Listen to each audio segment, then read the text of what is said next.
All right, we're going to be looking at logarithmic functions. This is section 4.2. Logarithmic functions. Oftentimes we just abbreviate that long word to log functions. Log functions are related to exponential functions. Exponential functions are one-to-one.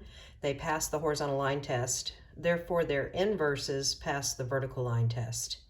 You might recognize the word inverses, but not really remember what all that entails. And through our work here in this video, we'll remind ourselves about what inverses are. Inverses of exponential functions are called logarithmic functions. So let's look at the structure of the equation of a log function. So we have f of x or y equals log base b of x. That's how it's read, log base b of x. Now b is going to be your number. It relates to the base that's on an exponential. So your base b has to be greater than 0, positive, but it can't be 1. And the x value has to be greater than 0. All right, so f of x equals log base b of x is read log base b of x. So b is your base and x is what we call the argument, just a term there. All right, we're going to be graphing some logarithmic functions, which are inverses to exponential functions. So it tells us to generate a table of values for the function by interchanging x and y on the inverse of each. Well, when we did study inverses a bit back, a few sections ago, we realized that inverse functions meant that you can switch the x and y, the ordered pair, plot that new point, and you've produced a graph that has symmetry along y equals x, that we have a mirror image along the line y equals x. Then we're going to sketch the graph of the function. We're going to identify any asymptotes. We'll state the domain and range for the function and its inverse. So what we want to do in these four graphs right here is we want to graph log base 2 of x, log base 3 of x, log base e of x, and log base 10 of x. I think the best way to graph those functions is to start by looking at their inverses. So right above f of x, I'm going to put g of x equals. When we look at this log function with the base 2, its inverse function, which we'll call g of x, just a new name, is 2 to the x. So 2 to the x is an exponential. Its inverse function would be called log base 2 of x. So above here, we're going to put g of x equals, we're going to state what exponential function this log function came from as far as inverses are concerned. So if the base is 3 here on the log, then it's the base on the exponential. And then likewise over here, if we have base e, then we're going to have e to the x is going to be the inverse to this log. And then over here, g of x is going to be 10 to the x. Sorry about the shadow. I'm just trying to work that out too. Okay, so our purpose really is to graph this log base 2 function. But before we can do so, I might want to suggest that you just graph the inverse function to have an idea of what that looks like so that we can draw this log base function. All right, so if you look down here at the tables, I've got 2 tables for each graph that fall below each of the graphs. So for this first table right here, all the x values are going to be -2, -1, 0, 1, and 2.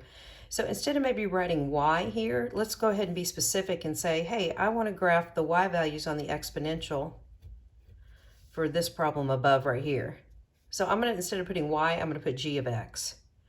So we're going to take each of these x's and we're going to replace them into the g function for the x here. So we're really just creating a t-chart for the exponential 2 to the x power.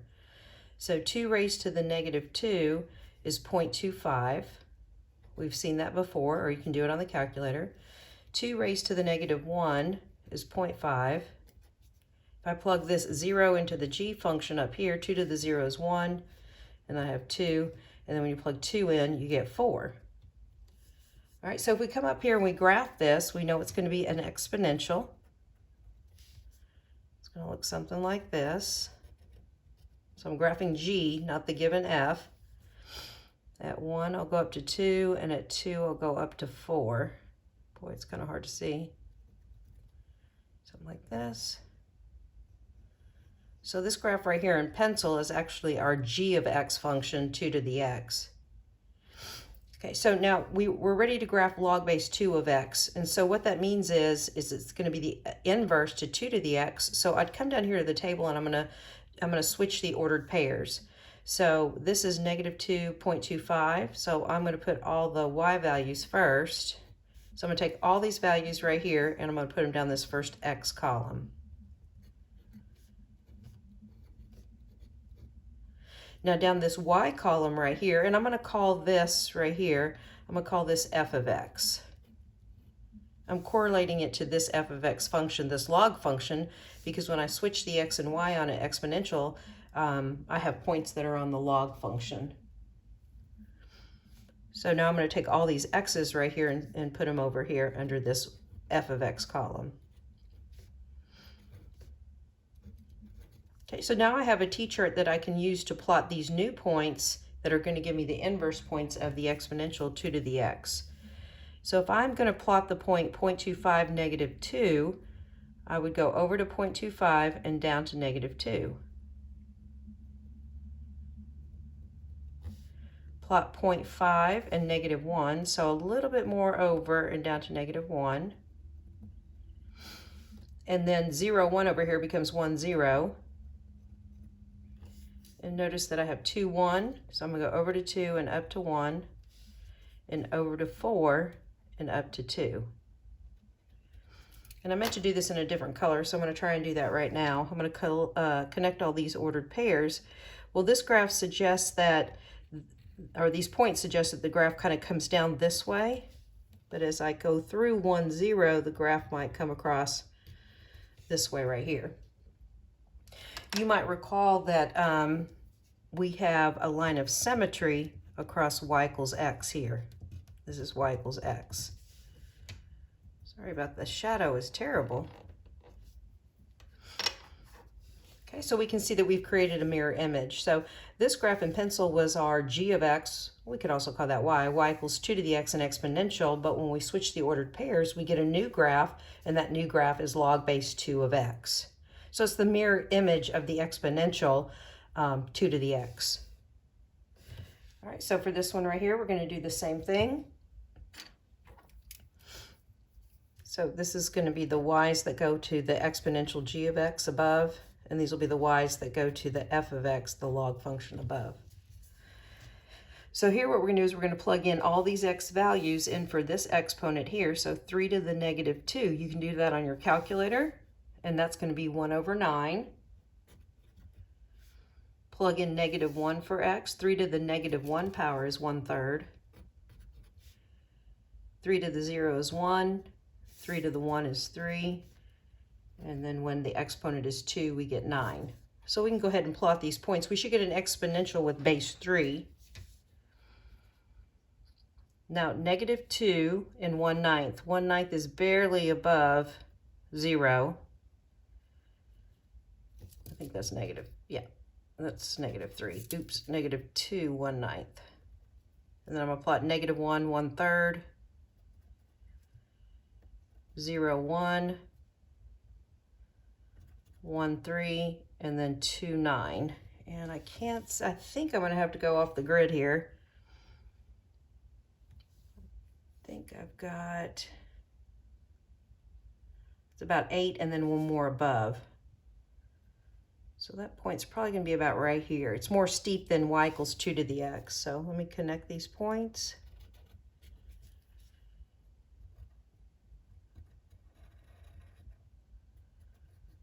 All right, that's not the graph we're interested in drawing, but it helps us to draw the inverse function, this log base 3 function.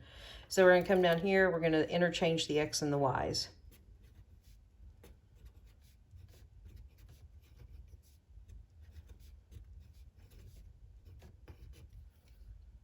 All right, so now I can begin to plot these points right here, which are just the mirror images of these points across y equals x. So 1/9 is barely to the right of x equals 0, and I'm going to go down to negative 2.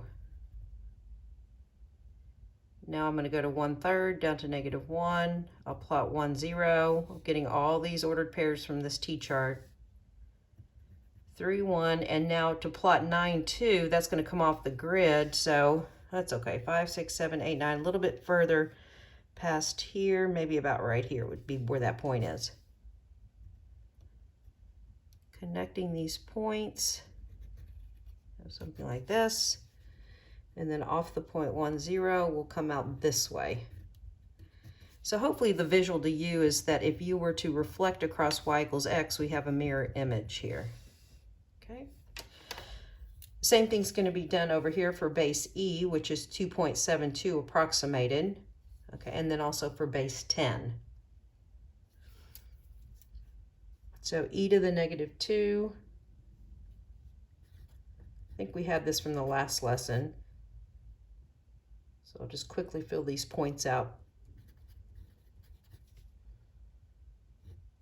This will be e, which is 2.72. And this will be e squared, which I think is 7.389.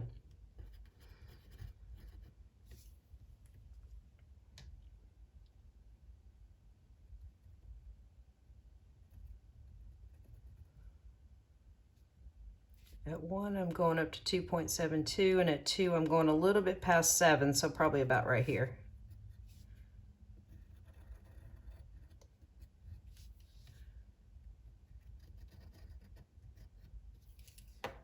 Okay, we'll switch the ordered pairs and draw the log base e function.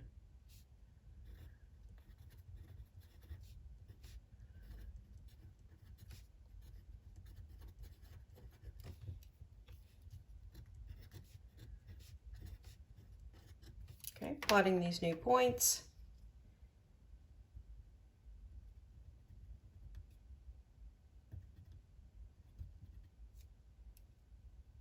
A little bit past 2, closer to 3, and up 1 for that point.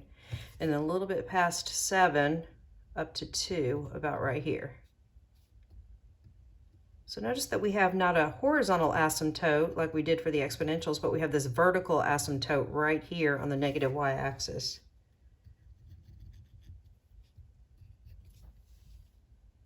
And then we also have our line of symmetry here, y equals x. All right, last but not least, let's graph g of x equals 10 to the x, switch the ordered pair so that we can then produce this graph right here for log base 10. So 10 to the negative 2 is 1/100th. 10 to the negative 1 is 1/10, or 0.1. This is 1, this is 10, and 10 squared would be 100. Negative 2, when I go to plot at 0.1, oh my gosh, that's so close to the negative x-axis. Negative 1, 1/10, 0, 1. And 110 is going to already be off the grid. There's no way I can plot the ordered pair to 100. I don't have enough space here to do so, but you can see that this graph is very steep. It's close to the y-axis. Go ahead and extend and put an arrow on there. In our last lesson, we saw that when you increase the base on an exponential like 10, here that the graph becomes very, very steep.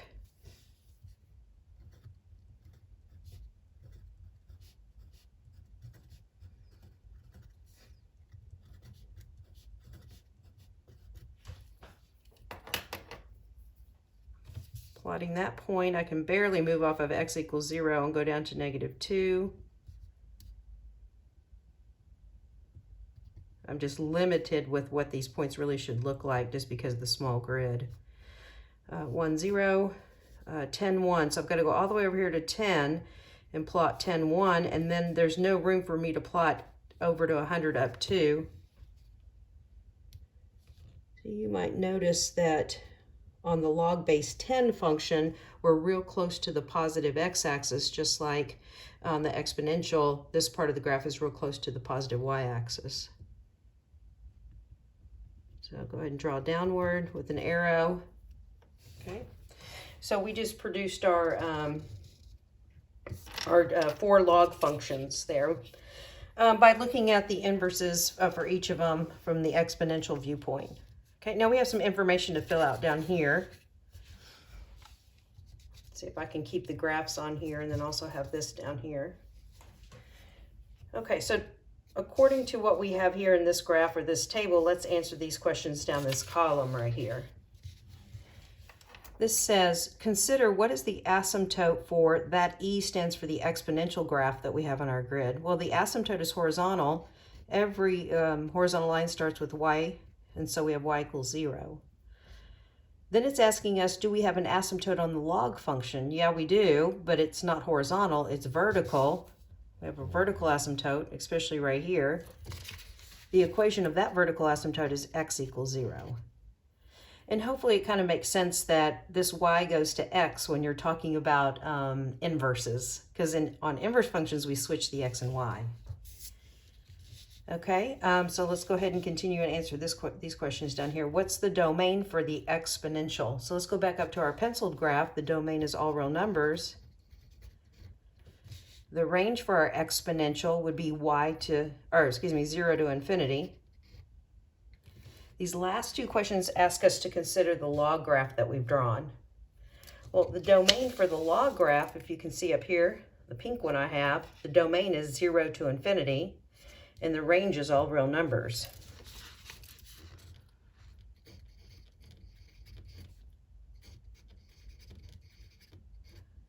Okay, and perhaps you can see the relationship here. The domain on the exponential, these x's, if you will, become the y's on the inverse. And these y's on the exponential become the x's on the inverse, the log function. And that's going to happen with all of these right here. So basically all these answers for the rest of these columns, okay, if you can see, are going to be exactly what we have over here, because nothing changed with regard to these exponentials and these log functions up here. So I'm just going to quickly re-record this column into these other three columns right here. That's a y.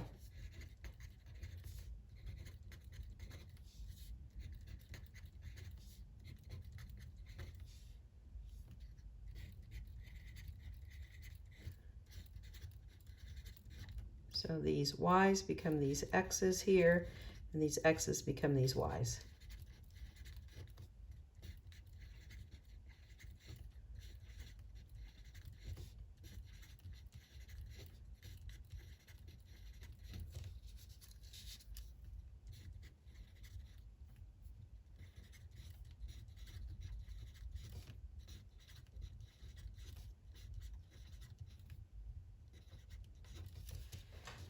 Okay.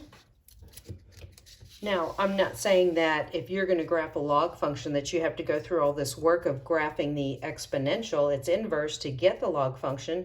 If you know the basic shape of a log function, how they come from the negative y-axis, and then they go off the screen slowly to the right here, great. If you know the basic shape of the log function and you can think about how to draw that log function without going through all this extra pain, that's fine. But if you get kind of bogged down and you don't remember how to draw a log function, then you could start with its exponential, plot a few points, switch those few points. That should be enough to kind of spring into action to graph the log function. Okay. One thing before we leave this page and we go to the next page, I want to come back to these graphs up here that we drew and consider some alternate names for these graphs, some different equations that represent these same graphs. So I know right here that I have this log function and I know the name of it, and I'm going to use y right here. Okay, I know its name is y equals log base 2 of x. Okay, it also has a different name too. I mean, just like you might have several names. So for example, if I consider now the exponential function g of x equals 2 to the x, I'm going to replace that g of x with y and call that y equals 2 to the x. So these two y's represent two different functions, and we just have to know that. If we want to be more specific, that's why I use g of x and f of x to distinguish between the two of them. But I can call them both y if I wanted. In context, I know this graph right here in pencil, this exponential, is y equals 2 to the x. Well, we know when we're talking about inverse functions that with inverse functions we can switch the x and the y. So if I went ahead and did that, if I put an x here and a y here, I'm not naming this exponential anymore. I'm actually naming this graph right here its log function. So let me go ahead and switch the x and y and say, you know what? I could also call this log function x equals 2 to the y.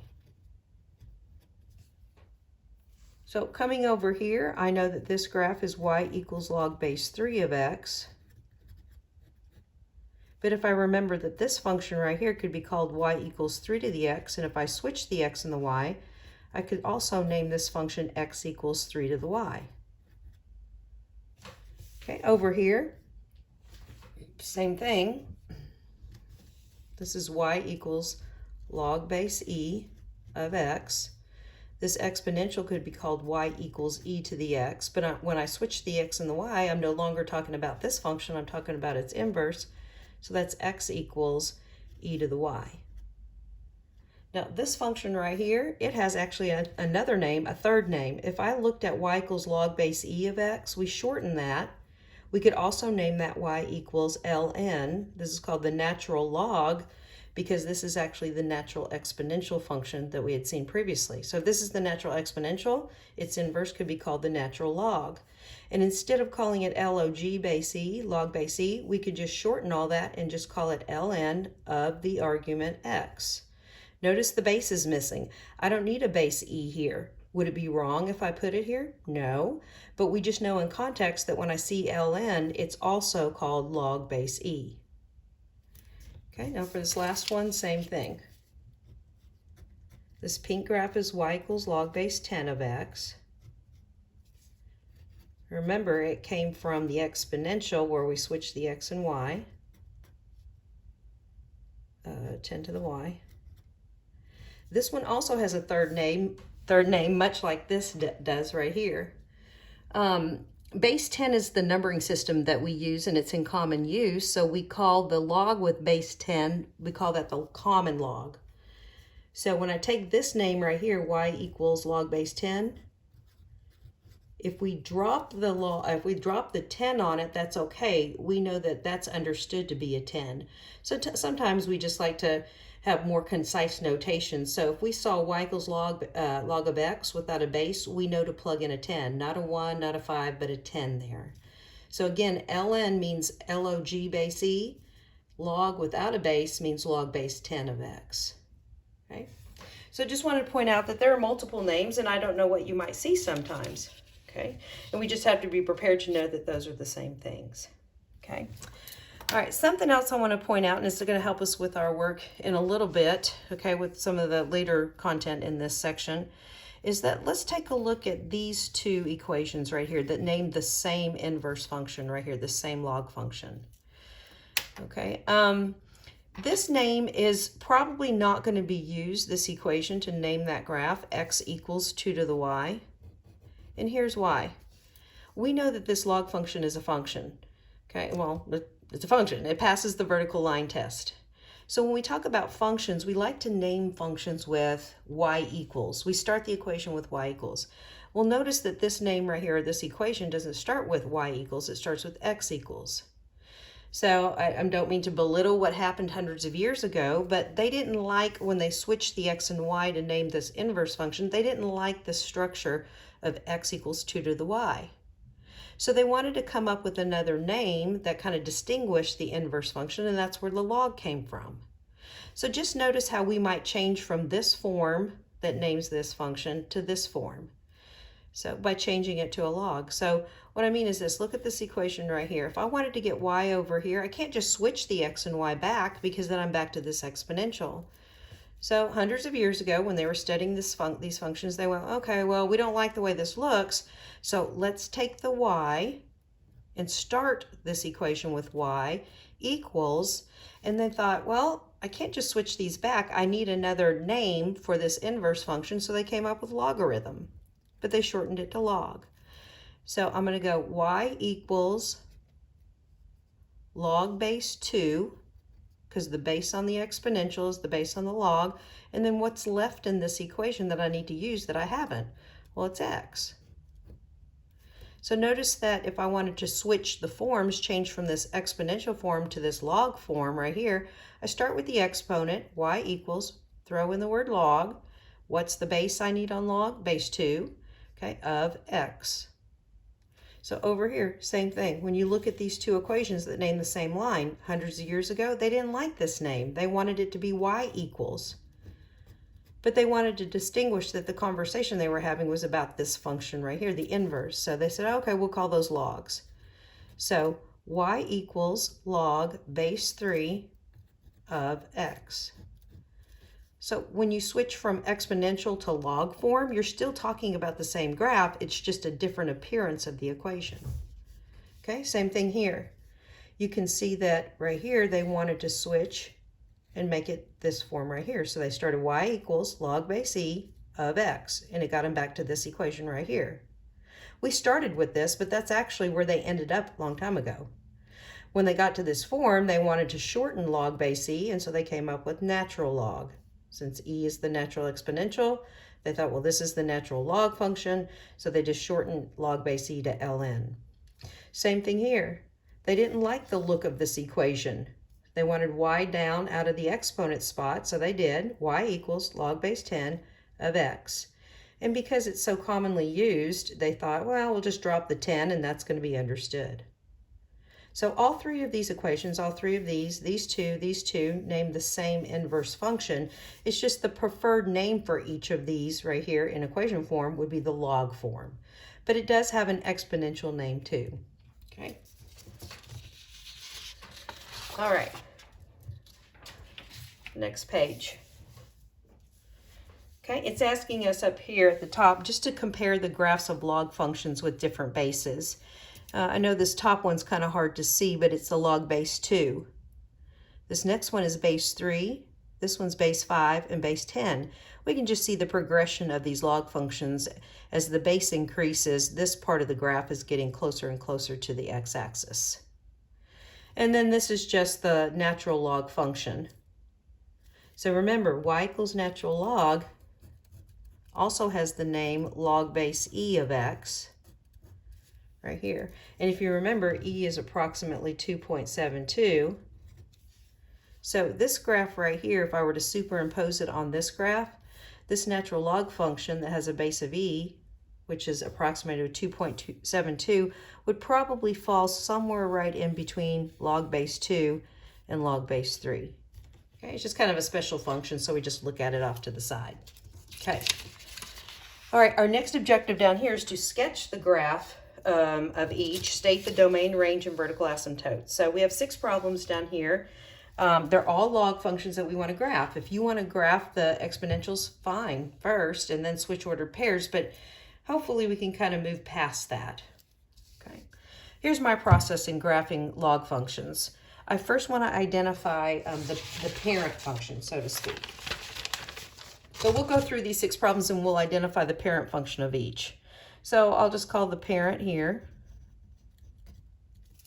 Call the parent y equals, I can extract it from what I see, log base 2 of x. I see I'm going to shift this graph right here of log base 2 of x. I'm going to shift this graph to the right 3 because the minus 3 is with the x in the parentheses. So let's go ahead and put our transformation down here. We're going to shift right 3. Okay, over here, f of x equals 4 plus log base 2 of quantity x plus 1. Let's just first identify the parent. The parent function is y equals log base 2 of x again. Now let's just kind of record the transformations. Okay, I see that x plus 1 is together with the parentheses, so that's a horizontal shift, and I'm going to shift it left 1.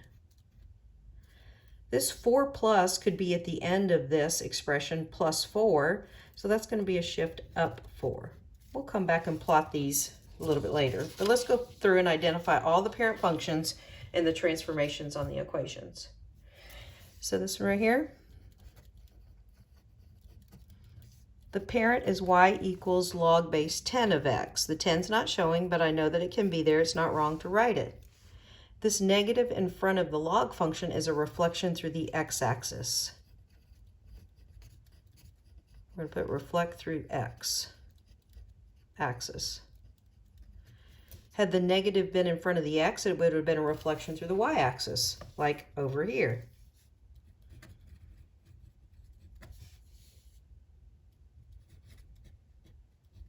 So the parent is just the log base 10 of x. The transformation is a reflection through the y.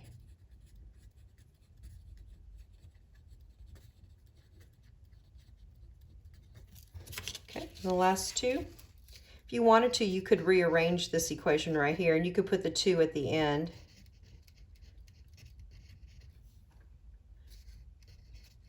Oh, that shadow.